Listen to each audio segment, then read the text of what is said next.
अगर आप e commerce business start करने जा रहे हैं और आपके सामने 2 3 4 प्रोडक्ट्स अवेलेबल हैं और आपको यह समझ नहीं आ रही कि इनमें से मैं कौन सी चूज करूं और कौन सी चूज ना करूं, तो बिलीव मी, आप अकेले नहीं हैं।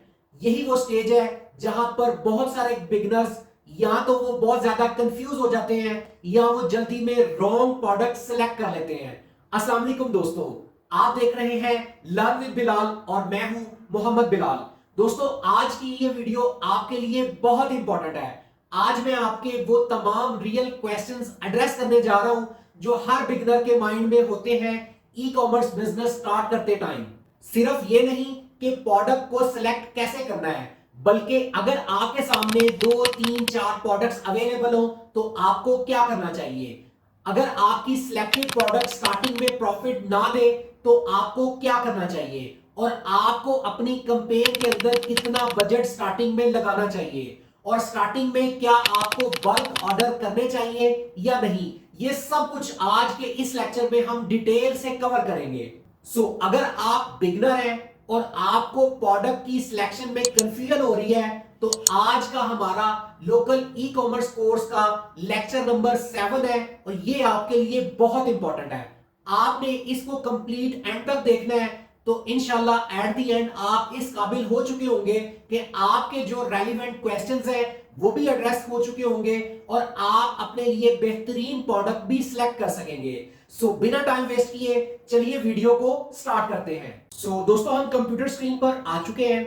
How we start to find product के लोगों को सबसे पहले यही कंफ्यूजन होती है कि हम स्टार्ट कहां से करें, कैसे स्टार्ट करें, किस चीज को सिलेक्ट करें, किस चीज को सिलेक्ट ना करें। तो आज आप मेरी एक बात याद रखिएगा, आज आप जितने भी बड़े ब्रांड्स देख रहे हैं जो इस टाइम पे लाखों करोड़ों रुपए की सेल्स कर रहे हैं, एक दिन उनका भी ऐसा था कि वो भी इसी मुकाम पे खड़े थे जहां पे आज आप खड़े हैं। उनको भी समझ नहीं आ रही थी कि स्टार्ट कैसे किया जाए। परेशान होने की दोस्तों कोई बात नहीं है, आपने एक लंबी सी सांस लेनी है। आज के लेक्चर में हम यही चीजें डिटेल से डिस्कस करने जा रहे हैं।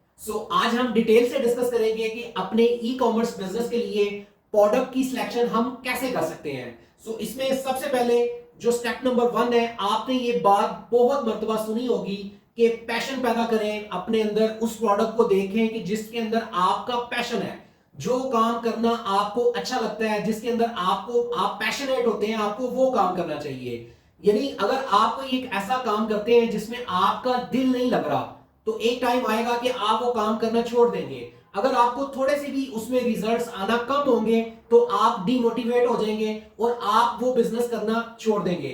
जब आपका पैशन आपका प्रोफेशन बनता है तब उसके अंदर आपको ग्रोथ मिलती है। लेकिन यहां पर आपने ये नहीं करना। बहुत सारे लोग यहीं पे ही मिस्टेक करते हैं। वो क्या करते हैं, वो कहते हैं कि जी इस चीज के अंदर, इस प्रोडक्ट के अंदर मेरा पैशन है। कुछ लोग तो मैंने ऐसे भी देखे हैं, वो कहते हैं कि जी मेरा इस काम करने में भी पैशन है, मेरा ये वाला काम करने में भी पैशन है, मैं इस काम को भी बड़े शौक से करता हूँ। 3 4 5 काम है जिसमें मेरा पैशन है। तो अगर ऐसी सिचुएशन आती है, उसके अंदर आपने क्या करना है, उसके अंदर आपने मार्केट के ट्रेंड्स को समझना है कि मार्केट में जिस प्रोडक्ट के अंदर आपका पैशन है तो ऑलरेडी मार्केट में उस प्रोडक्ट के अंदर जो ऑलरेडी लोग काम कर रहे हैं वो कैसे कर रहे हैं, किस एंगल से वो अपने कस्टमर को टच कर रहे हैं, अपने एड के अंदर वो क्या चीज लोगों को दिखा रहे हैं और किस तरह से वो अपनी सेल्स क्लोज कर रहे हैं। ये सब कुछ देखने के लिए फेसबुक ने एक बड़ा ही जबरदस्त टूल अनाउंस किया है जो कि है Meta ad library. Meta ad library पे आपको पता चल जाता है कि आपका कंपैटिटर वो जिस प्रोडक्ट में काम कर रहा है वो किस तरीके से अपनी प्रोडक्ट डिलीवर कर रहा है, उसकी एड कॉपी में क्या लिखा हुआ है, उसकी कम्युनिकेशन स्ट्रेटजी क्या है, उसकी गो टू मार्केट स्ट्रेटजी क्या है, वो किन किन एंगल्स को यूज करते हुए अपने एड में कौन सी हुक यूज कर रहा है, बॉडी के अंदर किस तरह से वो बेनिफिट्स बता रहा है या फीचर्स बता रहा है, और कॉल टू एक्शन पे किस तरह से वो एट द लास्ट अपने कस्टमर को बाय करने पे मोटिवेट कर रहा है। जब आप ये सब कुछ अपने कंपैटिटर का देख लेंगे तो आपके अंदर एक मोटिवेशन आ जाएगी और आपका दिल करेगा कि यार अगर ये सेल कर सकता है तो मेरा तो इस प्रोडक्ट में पैशन भी है, तो मैं तो डेफिनेटली इसे सेल कर लूंगा। देन आप इसे कॉन्फिडेंटली स्टार्ट कर सकेंगे। इसके बाद बात करते हैं नेक्स्ट स्टेप की।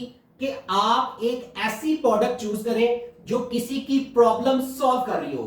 वो प्रोडक्ट जो किसी की प्रॉब्लम को सॉल्व करती है, डेफिनेटली उसके अंदर आपको रिपीटेड ऑर्डर्स आते हैं और कस्टमर आपके साथ इंगेज हो जाता है। जब आप एड के अंदर, जब आप अपना एड क्रिएटिव बनाते हैं, उसके अंदर आपको प्रॉब्लम एक ऐसे अंदाज से पेश करते हैं कि देखने वाले को लगता है कि हाँ यार वाकई ये तो मेरी भी रियल प्रॉब्लम है। जब वो अपनी प्रॉब्लम को आपके एड के अंदर फाइंड करता है तो वो आपके साथ अटैच हो जाता है और अटैच होके वो आपसे प्रोडक्ट्स बाय करना स्टार्ट करता है। जब तक कस्टमर को ये रियलाइज नहीं आप करवा सकेंगे कि प्रॉब्लम आइडेंटिफाई कैसे करें और वो प्रॉब्लम जो कस्टमर की है उसको सॉल्व कैसे करें, कस्टमर का आपके साथ कनेक्शन नहीं बनेगा। यहां पे मैं जैसे प्रीवियस वीडियोस में आपको कहता हूं कि आपको चाहिए कि आप शार्क टैंक इंडिया देखें, वहां पे एपिसोड में लोग आते हैं और इंडिया की जो रियल प्रॉब्लम्स है उनका सॉल्यूशन प्रोवाइड करते हैं। वहां से आपको कोई एक ऐसा आइडिया, ऐसी प्रॉब्लम क्लिक हो सकती है। डेफिनेटली जो एनवायरनमेंट, जो डेमोग्राफिक्स इंडिया के हैं सेम टू सेम हमारे भी वैसे हैं। तो अगर आप इंडियन प्रॉब्लम्स को देख के उसमें से कोई एक प्रॉब्लम चूज करते हैं और उसको पाकिस्तान में एज अ सॉल्यूशन प्रोवाइड करते हैं, देन डेफिनेटली आप अपने उस ई कॉमर्स बिजनेस को रियल ग्रोथ दे सकेंगे। अगर आप रियल प्रॉब्लम सॉल्विंग प्रोडक्ट को चूज करना चाहते हैं तो यहां पर मैं आपको एक बात कहूंगा कि आपने जो प्रोडक्ट चूज करनी है, आपने ये देखना है कि ऐसी प्रॉब्लम जो डेली बेसिस पर लोग फेस कर रहे हैं, अगर आप उनका सॉल्यूशन प्रोवाइड करेंगे तो ये आपके लिए बहुत जबरदस्त होगा। आपने ये चीज भी फाइंड आउट करनी है कि आपका प्रोडक्ट कौन सी ऐसी प्रॉब्लम है जिसका गैप कवर कर सकता है। अगर आपका प्रोडक्ट किसी की प्रॉब्लम का गैप कवर करेगा देन डेफिनेटली आपको उसमें विनिंग मिलेगी। मिसाल के तौर पे फर्ज कर लें, बात कर लेते हैं परफ्यूम की, कि एक पर्सन है उसको परफ्यूम की जरूरत है। अब इसके अंदर डिफरेंट एंगल्स आ जाते हैं। मिसाल के तौर पे कि अगर उसके दोस्त का बर्थडे है, अब उसको गिफ्ट के तौर पे परफ्यूम चाहिए, या अगर इस तरह से बात कर लें कि उसने किसी ऑफिशियल मीटिंग पे जाना है और उसको वहां पे चाहिए कि वो एक अच्छा परफ्यूम यूज करे। अब ये डिफरेंट एंगल्स हैं। जब इन डिफरेंट एंगल्स के जरिए अपना एड क्रिएटिव बना के आप अपने कस्टमर को जो है वो पिच करेंगे या आप उसे ट्रिगर करेंगे, देन आपका कस्टमर डेफिनेटली आपके साथ इंगेज होगा और आपसे बाय करेगा। अब बात करते हैं स्टेप नंबर 3 की, कि आप कंपटीशन का एनालिसिस करें। जो प्रोडक्ट आप चूज करने जा रहे हैं, आप देखें कि मार्केट में ऑलरेडी कौन सेल कर रहा है। उसके लिए आप उसकी मेटा एड लाइब्रेरी देखेंगे किस एंगल से वो सेल कर रहा है, उसमें जो एड कॉपी वो यूज कर रहा है उसमें वो क्या बात कर रहा है। जब इस तरह से आप एनालिसिस करेंगे तो आपको समझ आएगा कि इस प्रोडक्ट में कितनी जान है और आप इसमें अपने कंपैटिटर से बेहतर कैसे बेच सकते हैं और इसमें आप इसको डिफरेंशिएट कैसे कर सकते हैं। इसमें आपको यह काम करना चाहिए कि आप अपने कस्टमर को कॉल करें। जब आपकी प्रोडक्ट डिलीवर होती है तो 2 दिन बाद, 3 दिन बाद, अगर आपको खुद ही अपनी प्रोडक्ट के ऊपर एतमाद नहीं होगा तो फिर आप कॉल नहीं करेंगे। लेकिन अगर आपको पता है कि मेरी प्रोडक्ट बेहतरीन है और ये कस्टमर की ये वाली नीड को जो है वो फुलफिल कर रही है, तो आप 2 से 3 दिन बाद कस्टमर को कॉल करें, उससे फीडबैक लें। इससे कस्टमर के अंदर एक पॉजिटिव वाइब्स आएंगी कि यार ये वाकई इनका जो कस्टमर सर्विसेज डिपार्टमेंट है उसकी सर्विसेज बहुत आला है, मैंने प्रोडक्ट रिसीव कर ली है और ये अभी भी मुझे कॉल करके फीडबैक ले रहे हैं। इससे आपका कस्टमर आपके साथ लॉयल्टी शो करेगा और आपके साथ उसका एक बाउंड बन जाएगा। अब आप इसमें डिफरेंशिएट कैसे कर सकते हैं अपने कंपैटिटर से, कि आप अगर कस्टमाइज्ड प्रोडक्ट्स देना शुरू कर दें। अगर आपका कंपैटिटर कस्टमाइज्ड प्रोडक्ट्स नहीं दे रहा तो आपके लिए ये एक यूनिक सेलिंग पॉइंट बन सकता है कि अगर आप उस प्रोडक्ट को कस्टमाइज कर दें according to the customer demand. इससे क्या होगा कि आप अपने कंपैटिटर से बेहतर अपने कस्टमर को सर्विसेज दे रहे होंगे और डेफिनेटली वो आपसे लाजमी ऑर्डर करेगा और आपसे बाय करेगा। उसके बाद स्टेप नंबर 4 की तरफ बढ़ते हैं कि सिंपल स्टार्ट करें और जल्दी स्टार्ट करें। ई कॉमर्स बिजनेस में दोस्तों सबसे जो बड़ी प्रॉब्लम है वो यही है कि स्टार्ट कब करें, कैसे स्टार्ट करें। तो आप परफेक्शन में ना जाएं, आप बस स्टार्ट करें, डिसीजन लें। परफेक्शन जो है वो टाइम के साथ साथ आती है। With the passage of time आपको मार्केट की समझ आती है, अपनी प्रोडक्ट की समझ आती है, कस्टमर का बिहेवियर समझ आता है और अकॉर्डिंगली आप अपना ब्रांड कस्टमर की नीड्स, उसकी वांट्स को देखते हुए आप उसके अंदर मॉडिफिकेशन करते हैं। प्रोग्रेस लाइफ के साथ साथ चलती है। ऐसा नहीं है कि जस्ट वन डे आप स्टार्ट करें और आप पाकिस्तान का या पूरी दुनिया का टॉप नंबर 1 ब्रांड बन जाएं। ऐसा पॉसिबल नहीं है। Slow and steady wins the race. Market को समझेंगे, एनालिसिस करेंगे, अपनी प्रोडक्ट को कस्टमाइज करेंगे, देन डेफिनेटली आप भी वो टारगेट्स अचीव कर सकेंगे जो आपका कंपैटिटर कर रहा है। अब बात करते हैं उन क्वेश्चंस की जो आपके माइंड में आते हैं ई कॉमर्स बिजनेस को स्टार्ट करते टाइम। सो उसमें नंबर 1 जो सबसे पहला क्वेश्चन हर बंदे के माइंड में आता है कि मैंने 3 अलग अलग प्रोडक्ट सेलेक्ट कर लिए हैं और मैं एक सिलेक्ट नहीं कर पा रहा हूं, तो अब मुझे क्या करना चाहिए। देखिए, अगर आपको लगता है कि आपका डिफरेंट 3-4 प्रोडक्ट्स में आपका पैशन है, तो आपको चाहिए कि उनमें से जितनी भी मिसाल 3 प्रोडक्ट्स आपने चूज की हैं, उन तीनों प्रोडक्ट्स के कोई टॉप 5 कंपेटिटर्स आप ढूंढें। देखेंगे आपका जो कंपेटिटर है उस प्रोडक्ट ए का जो कंपेटिटर है, प्रोडक्ट बी का जो कंपेटिटर है, प्रोडक्ट सी का जो कंपेटिटर है, वो किस एंगल से किस तरीके से मार्केट में एंटर हो रहे हैं, उनकी जो कम्युनिकेशन स्ट्रेटजी है वो क्या है, अपनी एड कॉपी के अंदर वो किस तरह के वर्ड्स यूज कर रहे हैं। उसके बाद सबसे आसान चीज जो मैं आपको बताना चाहूंगा वो ये कि आप प्रोडक्ट की सिलेक्शन करते टाइम ये देखें कि उस प्रोडक्ट में जाएं जिसके अंदर प्रॉफिट मार्जिन ज्यादा है, उस प्रोडक्ट को चूज करें जिसके अंदर कंपटीशन कम है, और उस प्रोडक्ट को स्टार्ट करें जिसको स्टार्ट करना आपके लिए ज्यादा इजी है। ज्यादा कॉम्प्लिकेटेड चीज में ना जाए। मिसाल के तौर पे मैंने बहुत सारे अपने स्टूडेंट्स देखे हैं जो मुझे ये कह रहे होते हैं कि सर मैं एक प्रोडक्ट स्टार्ट करना चाह रहा हूं, किचन एक्सेसरीज पे काम करना चाह रहा हूं और मैं डायरेक्ट चाइना से मंगवाना चाह रहा हूं और चाइना से मंगवा के यहां पे मैं गैजेट्स में या एक्सेसरीज में काम करना चाह रहा हूं। So it's a very long path. आपकी ये जर्नी बहुत लॉन्ग है। अभी स्टार्टिंग में आप अपनी सेलिंग की स्किल्स एनहांस करें, अपना बेहतरीन शॉपिफाई स्टोर डिजाइन कर लें, मेटा मार्केटिंग, कैंपेन लॉन्च करना, एनालिसिस करना, डिसीजन मेकिंग करना, ये सब कुछ सीख लें। और जहां तक बात है सप्लायर की कि वो प्रोडक्ट चूज करें जो आसानी से आपको अपनी कंट्री में उसका सप्लायर मिल जाए। अगर आप स्टार्टिंग में ही टीमो या चाइना की तरफ मूव करेंगे तो उसमें आपको बहुत ज्यादा प्रॉब्लम्स फेस करना पड़ेगी। जब आपको बहुत ज्यादा प्रॉब्लम्स फेस करना पड़ेगी देन डेफिनेटली आप एक टाइम पे डीमोटिवेट हो जाएंगे और आप वो बिजनेस छोड़ देंगे। तो वो प्रोडक्ट सेलेक्ट करें जिसको स्टार्ट करना आपके लिए इजी हो, उसके अंदर आपके ग्रोथ के चांसेस जो हैं वो और ज्यादा बढ़ जाते हैं। अब बात करते हैं नेक्स्ट क्वेश्चन की। नेक्स्ट क्वेश्चन ये है कि अगर आपका सिलेक्टेड प्रोडक्ट स्टार्टिंग में आपको ग्रोथ नहीं दे रहा या ऑर्डर्स नहीं आ रहे तो क्या करना चाहिए। यहां पे बहुत सारे लोग मैंने देखे हैं वो जल्दबाजी से काम लेते हैं कि जी अगर आपका एड क्रिएटिव 1-2 दिन देख लिया परफॉर्म नहीं कर रहा, 3-4 दिन देख लिया परफॉर्म नहीं कर रहा, तो आप क्या करते हैं, नहीं ये बिजनेस ठीक नहीं है, इसको बंद कर देते हैं, इसको क्लोज कर देते हैं। देखिए मेरी एक बात याद रखिए, बिजनेस कभी भी फ्लॉप नहीं होता। फ्लॉप होती है आपकी कैंपेन, आपकी गो टू मार्केट स्ट्रेटजी। तो आपने अगर कोई ऐसी सिचुएशन आती है तो आपको क्या करना चाहिए, आपको रिकॉल करना चाहिए, आपको अपनी मार्केटिंग की स्ट्रेटजी को देखना चाहिए, आपको अपने एड क्रिएटिव की तरफ नजर दौड़ानी चाहिए, आपको कम्युनिकेशन स्ट्रेटजी देखनी चाहिए कि आपने जो एड बनाया है, जब आपने उसकी स्टार्टिंग में टेस्टिंग कैंपेन लॉन्च की है तो आप मैट्रिसेस देखें। एनालिसिस वाली मेरी वीडियो अगर किसी ने नहीं देखी तो वो दोबारा देखें, उसमें मैंने डिटेल से गाइड किया है कि एक कैंपेन लॉन्च करने के बाद आपको किन किन मैट्रिसेस को देखकर एनालिसिस करना होता है और किस तरह से आपको डिसीजन मेकिंग करनी होती है। आपको देखना चाहिए कि उसमें कितने इंप्रेशंस आए हैं, कितनी रीच आई है, और सबसे इंपॉर्टेंट आपको सीटीआर चेक करना चाहिए। अगर आपके उस एड क्रिएटिव का सीटीआर ही 2.5% से बिलो है, इसका मतलब यह है कि आपके उस एड की जो क्वालिटी कंट्रोल मेजर्स हैं, जो क्वालिटी की स्ट्रेटजी उसमें आपने यूज की है वो ठीक नहीं है। क्योंकि सीटीआर 3 चीजों से मिलकर बनता है,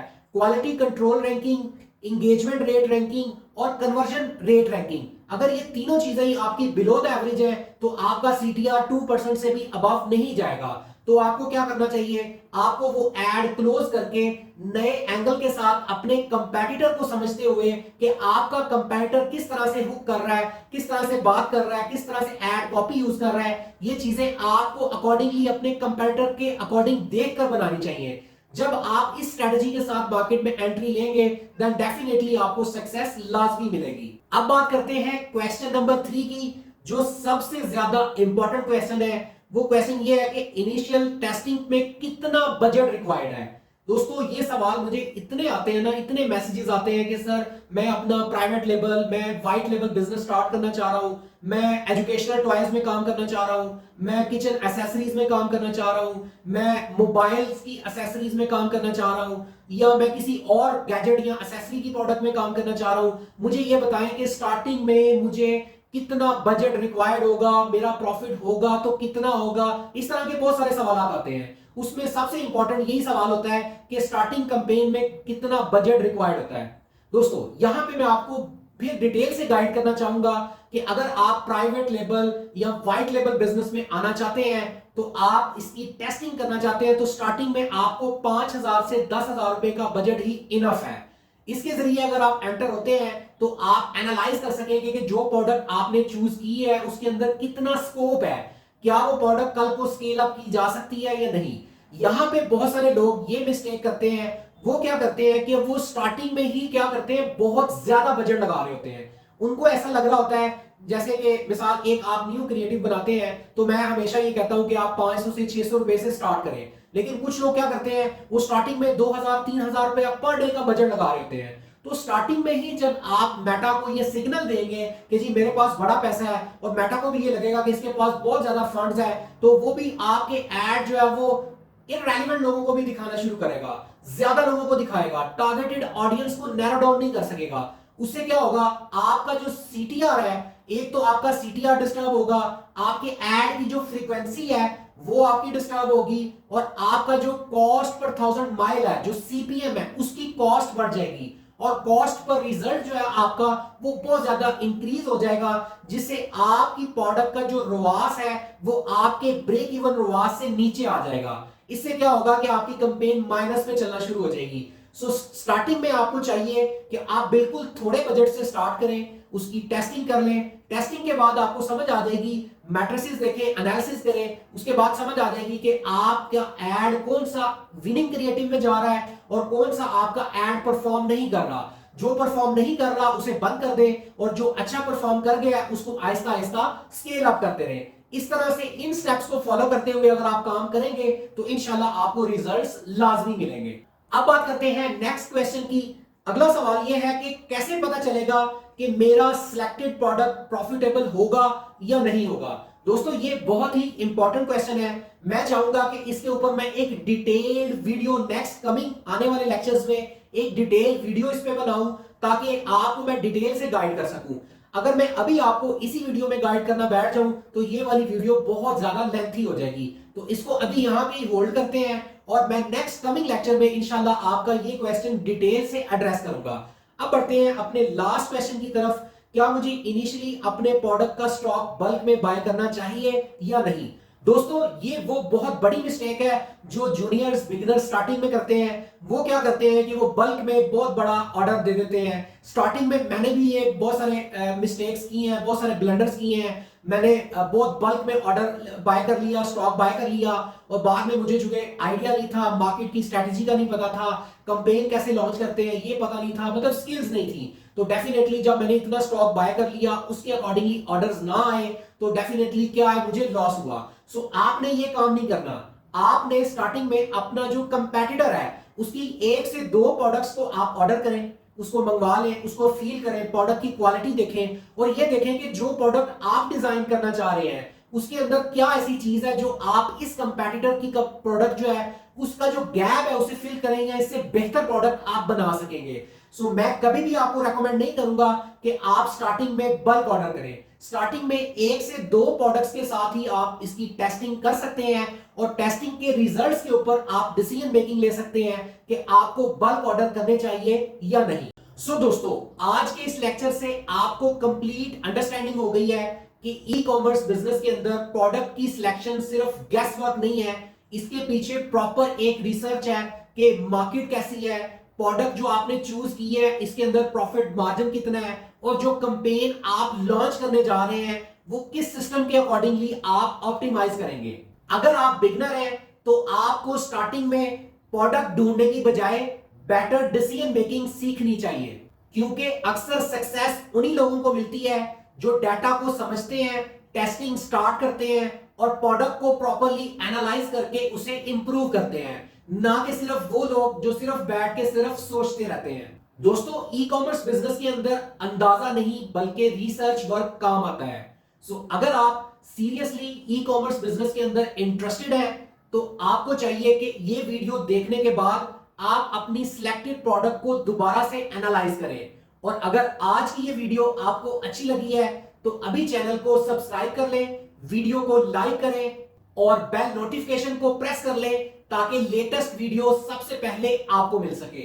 दोस्तों, अगर आप चाहते हैं कि आपके ई कॉमर्स बिजनेस के लिए कोई प्रोफेशनल आपको गाइडलाइंस दे और आपका शॉपिफाई स्टोर कोई प्रोफेशनली डिजाइन करे जो फुली ऑप्टिमाइज्ड हो और आपके लिए कोई मेटा मार्केटिंग की सर्विसेज प्रोवाइड करे, तो हमारी एक प्रॉपर प्रोफेशनल्स की टीम है जो आपको ये तमाम सर्विसेज प्रोवाइड कर सकती है। दिए गए नंबर पे आप राब्ता कर सकते हैं। पाकिस्तान भर में ऑनलाइन कारोबार करने वालों को हम स्पेशल सर्विसेज प्रोवाइड करते हैं। सो मिलते हैं अगले लेक्चर में मोर ऑथेंटिक इंफॉर्मेशन के साथ। अपना बहुत सारा ख्याल रखें, दुआओं में याद रखें। अल्लाह हाफिज।